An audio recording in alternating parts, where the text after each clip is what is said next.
Hello दोस्तों, आज हम इस वीडियो में आपके लिए लेकर आए हैं बहुत ही महत्वपूर्ण जानकारियाँ। आप इस वीडियो को पूरा देखिएगा। बहुत ही महाभारत के अच्छी जानकारियाँ हैं। तो चलिए वीडियो को शुरू करते हैं। आज के इस वीडियो में हम जानेंगे पांडवों की विश्व विजय के बारे में। विदुर के विरोध करने पर भी धृतराष्ट्र ने उसी को इंद्रप्रस्थ जाकर युधिष्ठिर को आमंत्रित करने के लिए कहा।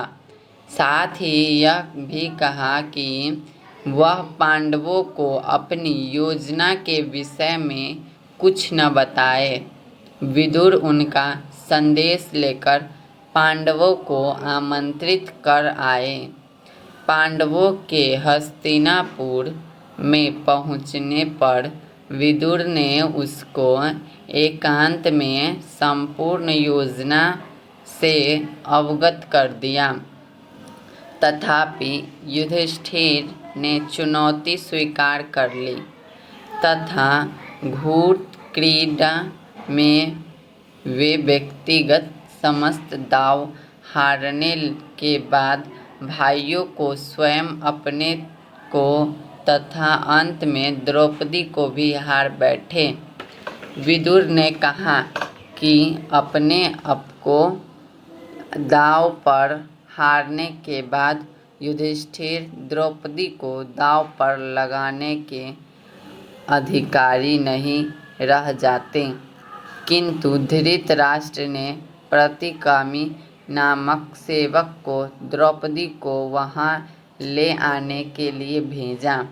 द्रौपदी ने उससे यही प्रश्न किया कि धर्मपुत्र के पहले कौन सा दांव हारा है, स्वयं अपना अथवा द्रौपदी का।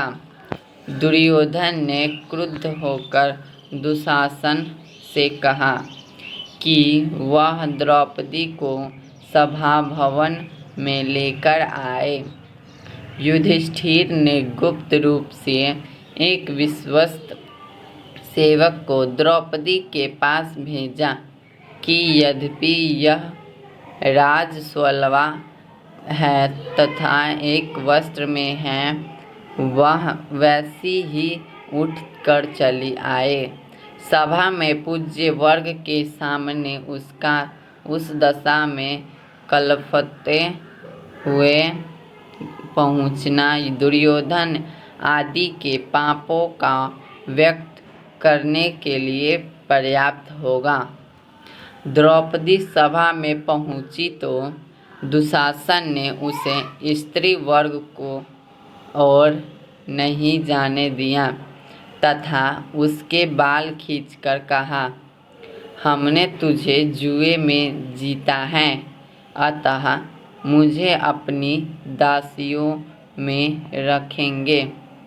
द्रौपदी ने समस्त कुरुवंशियों के शौर्य, धर्म तथा नीति को ललकारा और श्री कृष्ण को मन ही मन स्मरण कर अपनी लज्जा की रक्षा के लिए प्रार्थना की।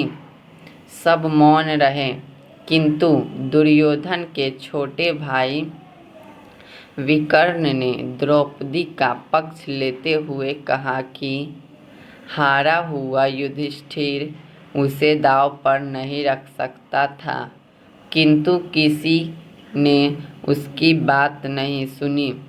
कर्ण के उकसाने से दुशासन ने द्रौपदी को निर्वस्त्र करने की चेष्टा की। उधर विलाप करती हुई द्रौपदी ने पांडवों की ओर देखा तो भीम ने युधिष्ठिर से कहा कि वह उसके हाथ जला देना चाहता है जिनसे उसने जुआ खेला था। अर्जुन ने उसे शांत किया। भीम ने शपथ ली कि वह दुशासन की छाती का खून पिएगा तथा दुर्योधन की जांघ को अपनी गदा से नष्ट कर डालेगा। द्रौपदी ने विकट विपत्ति में श्री कृष्ण का स्मरण किया।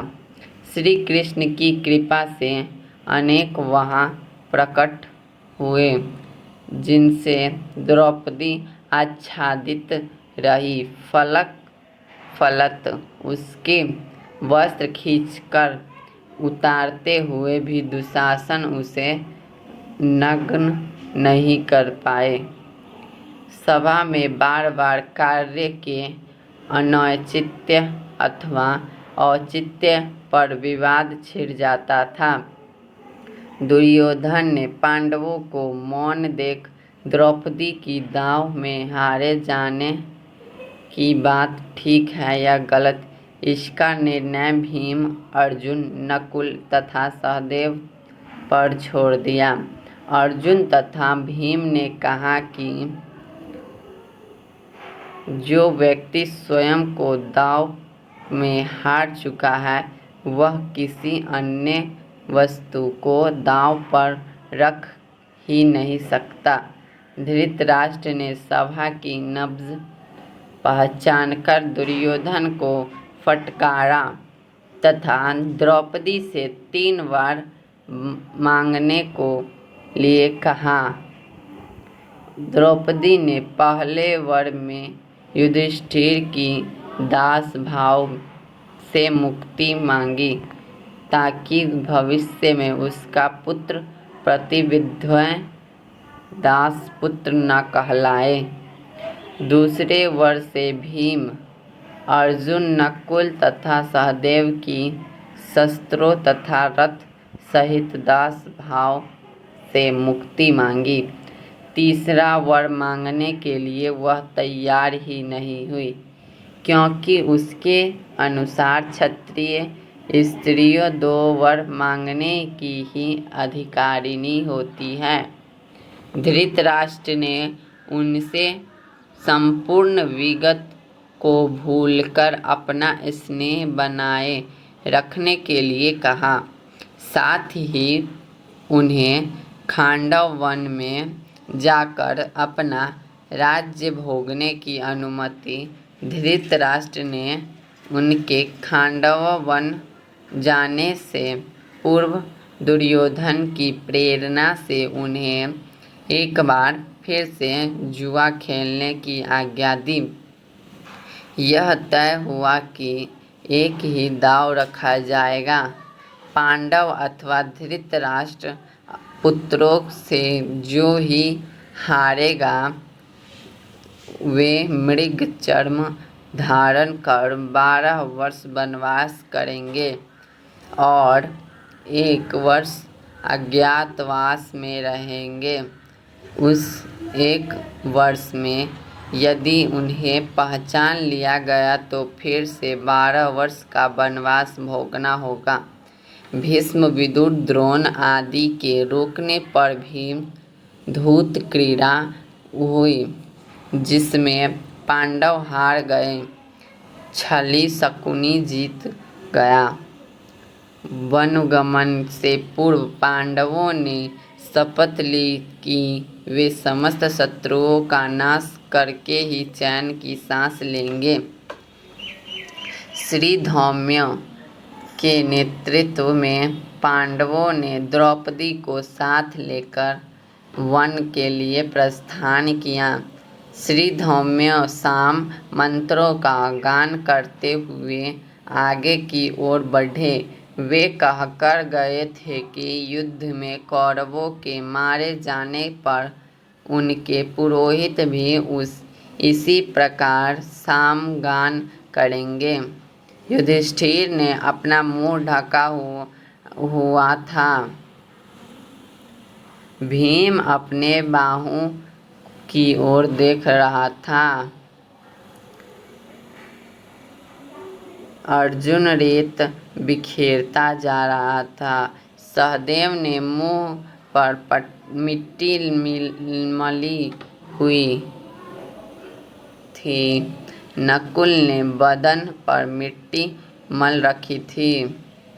द्रौपदी ने बाल खोले हुए थे, उन्हीं से मुंह ढककर विलाप कर रही थी।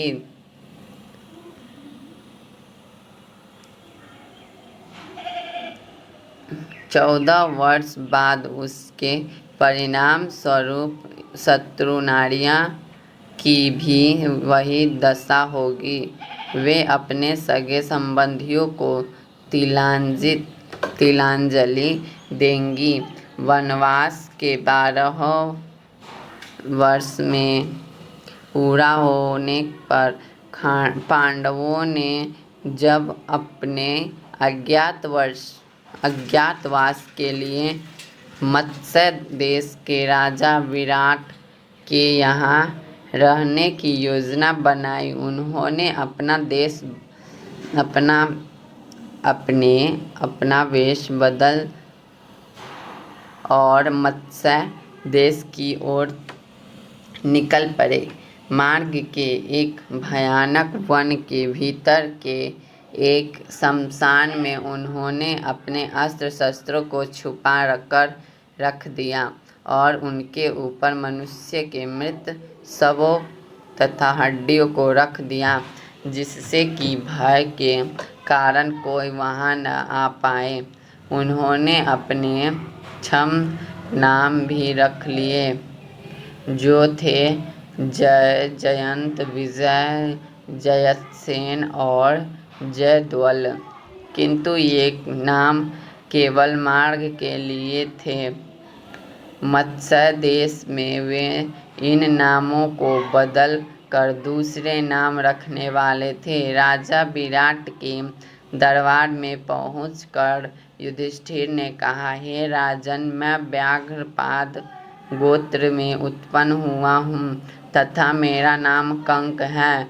मैं धूत विद्या में निपुण हूँ। आपके पास आपकी सेवा करने की कामना लेकर उपस्थित हुआ हूँ। विराट बोले, कंक, तुम दर्शनीय पुरुष प्रतीत होते हो। मैं तुम्हें पाकर प्रसन्न हूँ।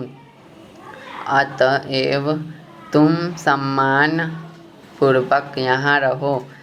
उसके बाद शेष पांडव राजा विराट के दरबार में पहुँचे और बोले, हे राजा धीरज, हम सब पहले राजा युधिष्ठिर के सेवक थे।